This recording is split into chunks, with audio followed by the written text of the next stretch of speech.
Unit 12, Urbanization. Read the passage. The word urbanization is the noun form of the verb urbanize, and urbanize comes from the adjective urban, which means of or in a city or town. The simple diagram below should help you see how those three words are related. Urban, adjective. Urbanize, verb. Urbanization, noun. As most of us know, people living in the countryside often leave their rural homes to live in towns and cities. Thus, urbanization is the process by which more and more people leave the countryside to live in cities. Causes of urbanization. And these reasons may be political, economic, or social. However, the root cause is the natural desire of humans to look for greener pastures. This means that, as human beings, we wish to be better. That is, we wish to get more, earn more, rise higher in rank, and so on. And this makes us switch from one job to another, or move from one place to another, or give up one method and try something else.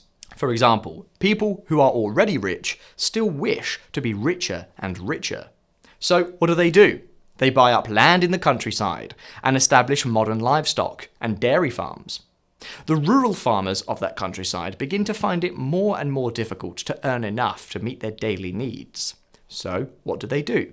They move to towns or cities to find new forms of livelihood. Here, the reason is economic. Sometimes, in some parts of the world, because of war, all the people of a village are required to abandon their homes and find somewhere else to live. Here, the reason is political. The number may not be large, but there are rural families who move from the countryside to towns and cities where there are better schools, colleges, and universities for their children, as well as better hospitals, healthcare centres, and other medical service providers for the entire family. In such a case, the reason is social. Advantages and disadvantages. Urbanization certainly brings about many advantages, such as greater number of hospitals and clinics, all better equipped and better staffed with specialists, a greater number of educational institutions, such as schools, colleges, and universities, an infrastructure more advanced than the one in the countryside. And of course, all the urban comforts and conveniences such as recreation centres, libraries, museums, parks, beauty salons, hotels and restaurants. These may be classified as economic and social ills. One of them is the growth of slums where people live in shanties and hovels and sanitation is inadequate. Then there are problems of unemployment, overcrowded living quarters, traffic congestion and air pollution.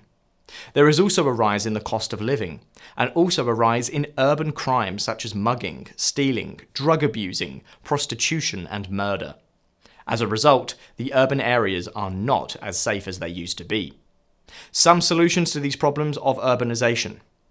With more and more people from the countryside coming to stay in towns and cities, good housing plans should be drawn up and implemented. To solve the unemployment problem, private investments may be encouraged in order to create more jobs. The police force may need to be expanded in proportion to the increase in population and crime.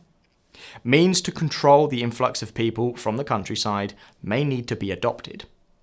Final observation. Whether we like it or not, whether urbanization is good or bad, it is part of our modern life. It is ours to make the best of it.